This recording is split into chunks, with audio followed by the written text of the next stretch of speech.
नमस्ते और इस खास एक्सप्लेनर में स्वागत है। आज हम भारतीय अर्थव्यवस्था को बिल्कुल क्रोनोलॉजी यानी समय के अनुसार समझने वाले हैं। हम दशकों की नीतियों, क्रांतियों और फाइनेंस से जुड़े माइलस्टोन्स को एक हाई यील्ड रिव्यू सेशन में बदल देंगे। अर्थव्यवस्था के इस सफर को समझने का ये सच में एक बेहद दिलचस्प और असरदार तरीका है। तो चलिए फटाफट आज का एजेंडा देख लेते हैं। 1. अर्थव्यवस्था की नींव। 2. योजना का युग। 3. क्रांतियां और प्रमुख सुधार। 4. बैंकिंग और वित्त का विकास। 5. कराधान और बजट के मील के पत्थर। और 6. प्रमुख योजनाएं और समितियां। 1. अर्थव्यवस्था की नींव, मूल बातें समझना। शुरुआत करते हैं दो ऐसे कॉन्सेप्ट से जो हम अक्सर सुनते हैं, माइक्रो इकोनॉमिक्स और मैक्रो इकोनॉमिक्स। इनके बीच का फर्क समझना बहुत जरूरी है। माइक्रो इकोनॉमिक्स सिर्फ एक आर्थिक इकाई पर फोकस करता है। इसके जनक एडम स्मिथ थे, जिन्होंने 1776 में मशहूर किताब द वेल्थ ऑफ नेशंस लिखी थी। इसके बिल्कुल उलट मैक्रो इकोनॉमिक्स पूरी की पूरी अर्थव्यवस्था के काम करने के तरीके को एक साथ देखता है, और इस शानदार दृष्टिकोण को दुनिया के सामने जॉन मेनार्ड कीन्स ने रखा था। अब अगर राज्य की भूमिका के आधार पर देखें तो अर्थव्यवस्थाएं अलग अलग तरह की होती हैं। अपना भारत एक मिक्स्ड यानी मिश्रित मॉडल अपनाता है। इसका सीधा सा मतलब है कि इसमें अमेरिका जैसी पूंजीवादी प्रणालियों का निजी स्वामित्व भी है और क्यूबा जैसी समाजवादी प्रणालियों का राज्य नियंत्रण भी, दोनों का एक बेहतरीन बैलेंस।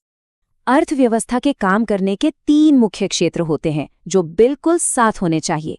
प्राथमिक या प्राइमरी क्षेत्र, जिसमें कृषि और प्राकृतिक संसाधन आते हैं।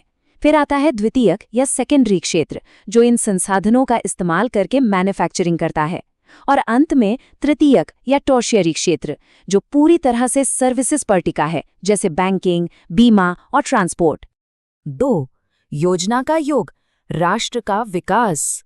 राष्ट्रीय योजना का विकास अपने आप में एक बहुत ही दिलचस्प सफर रहा है। इसकी शुरुआत होती है 1938 में जवाहरलाल नेहरू के नेतृत्व वाली राष्ट्रीय नियोजन समिति से। फिर आता है 1944 का बॉम्बे प्लान, उसके बाद 1950 में बना योजना आयोग, और अंततः ये सफर पहुंचता है 2015 में स्थापित हुए महत्वपूर्ण थिंक टैंक नीति आयोग तक। पंचवर्षीय योजनाओं को याद रखने का सबसे आसान तरीका है उनके असली लक्ष्यों को समझना।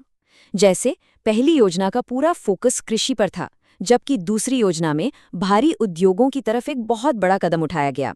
वहीं 5वीं योजना गरीबी उन्मूलन पर केंद्रित थी और 11वीं योजना का मकसद था बहुत ही तीव्र और समावेशी विकास। 3. क्रांतियां और प्रमुख सुधार, उत्पादन में बदलाव। चलिए इन रंग आधारित कृषि क्रांतियों का एक रैपिड फायर रिव्यू करते हैं। परीक्षाओं में अक्सर इन रंगों को किसी खास उत्पादन से जोड़ने के लिए कहा जाता है। तो श्वेत क्रांति जुड़ी है दूध से, नीली क्रांति मछली से, पीली क्रांति तिलहन से, और स्वर्ण रेशा या गोल्डन फाइबर क्रांति का संबंध जूट से है। इसे ऐसे जोड़े बनाकर याद रखना काफी आसान हो जाता है। और इन सब में सबसे बड़ा गेम चेंजर साबित हुई 1966-67 की हरित क्रांति। विश्व स्तर पर नॉर्मन बोरलॉग और भारत में MS स्वामीनाथन द्वारा शुरू की गई इस क्रांति का प्रभाव सच में अभूतपूर्व था। इसने गेहूं और चावल के उत्पादन को इस हद तक बढ़ा दिया कि देश खाद्यान्न के मामले में पूरी तरह से आत्मनिर्भर बन गया। इतिहास का एक और सबसे बड़ा और ऐतिहासिक मोड़ आया 24 जुलाई 1991 को नई आर्थिक नीति के रूप में। इसे हम अक्सर LPG यानी लिबरलाइजेशन, प्राइवेटाइजेशन और ग्लोबलाइजेशन के नाम से जानते हैं। इस एक फैसले ने भारत के बाजार विदेशी ब्रांडों और निजी कंपनियों के लिए पूरी तरह खोल दिए और औद्योगिक परिदृश्य को हमेशा के लिए बदल कर रख दिया। 4. बैंकिंग और वित्त का विकास, वित्तीय ढांचे का निर्माण। भारतीय स्टेट बैंक का क्रमिक विकास किसी शानदार कहानी से कम नहीं है। 1806 में बैंक ऑफ बंगाल के रूप में इसकी शुरुआत हुई। 1921 में इंपीरियल बैंक ऑफ इंडिया में इसका विलय हुआ और फाइनली 1955 में ये भारतीय स्टेट बैंक या SBI बन गया। वैसे ध्यान देने वाली बात ये भी है कि इसी बीच 1935 में भारत के केंद्रीय bank reserve bank of India की भी स्थापना हुई थी। अक्सर परीक्षा में ये भारी भरकम शब्द बहुत कंफ्यूज करते हैं ना, तो चलिए इन्हें एकदम आसान बनाते हैं। CRR या नकद आरक्षी अनुपात को उस अनिवार्य नकद के रूप में सोचें जिसे बैंकों को हर हाल में RBI के पास सुरक्षित रखना होता है। रेपो दर बस वह अल्पकालिक ब्याज दर है जिस पर बैंक आरबीआई से उधार लेते हैं, और इसकी ठीक उल्टा रिवर्स रेपो दर वह दर है जिस पर आरबीआई अन्य बैंकों से उधार लेता है। एकदम सिंपल। एक बहुत ही हैरान करने वाला आंकड़ा, 2017 से 2020 के बीच इतने सारे बैंकों का विलय हुआ कि देश में आज काम कर रहे सार्वजनिक क्षेत्र के बैंकों यानी पब्लिक सेक्टर बैंक्स की कुल संख्या सिमटकर केवल 12 रह गई है। 5. कराधान और बजट के मील के पत्थर, देश की संपत्ति का प्रबंधन। 1 जुलाई 2017 की तारीख टैक्स इतिहास में बहुत अहम है। इसी दिन माल और सेवा कर या जीएसटी पेश किया गया था। इसने कई उलझे हुए अप्रत्यक्ष करों को मिलाकर एक साफ सुथरी कर प्रणाली बनाई। जीएसटी मुख्य रूप से इन 4 टैक्स स्लैब में काम करता है: 5%, 12%, 18% और 28%। घाटे या डेफिसिट के प्रकारों को समझना एग्जाम्स के लिए बहुत जरूरी है।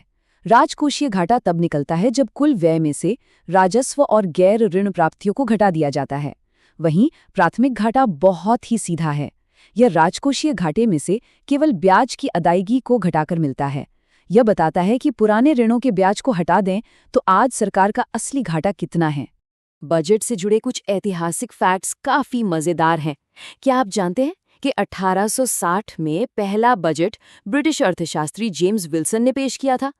आजाद भारत का पहला बजट 26 नवंबर 1947 को आया, और सबसे ज्यादा बार बजट पेश करने का शानदार रिकॉर्ड मोरारजी देसाई के नाम है, पूरे 10 बार। 6. प्रमुख योजनाएं और समितियां। आधुनिक नीति क्रियान्वयन। आधुनिक योजनाओं को याद रखने की सबसे बढ़िया ट्रिक है उन्हें उनके लॉन्च ईयर से जोड़ना। जैसे 2014 में जनधन योजना और स्वच्छ भारत के साथ वित्तीय समावेशन और स्वच्छता पर एक बड़ा प्रहार हुआ। फिर तुरंत बाद 2015 में डिजिटल इंडिया और स्मार्ट सिटी जैसी योजनाओं ने डिजिटल और शहरी विकास पर जोर दिया। नीतियां बनाने में समितियों का बहुत बड़ा हाथ होता है, और हाँ, ये एग्जाम्स के लिए सुपर इम्पॉर्टेंट है। नरसिम्हन समिति को हमेशा बैंकिंग सुधारों से जोड़ें, केलकर समिति को पीपीपी मॉडल और करों से, और सुरेश तेंदुलकर समिति को गरीबी रेखा का सटीक अनुमान लगाने के बेहद अहम काम से याद रखें। तो चलिए इस एक्सप्लेनर को एक मॉक एग्जाम स्टाइल सवाल के साथ खत्म करते हैं। 1990 में पाकिस्तानी अर्थशास्त्री महबूब उल हक ने एक सूचकांक पेश किया था जो स्वास्थ्य, शिक्षा और जीवन स्तर को मापता है। जी हाँ, हम बात कर रहे हैं मानव विकास सूचकांक यानी ह्यूमन डेवलपमेंट इंडेक्स की। अब सोचने वाली बात यह है कि क्या ये बहुआयामी दृष्टिकोण ही किसी भी राष्ट्र की सच्ची आर्थिक सफलता को मापने का सबसे सही पैमाना हो सकता है? ये एक ऐसा गहरा सवाल है जो हमें अर्थव्यवस्था के असली मायने सोचने पर मजबूर कर देता है।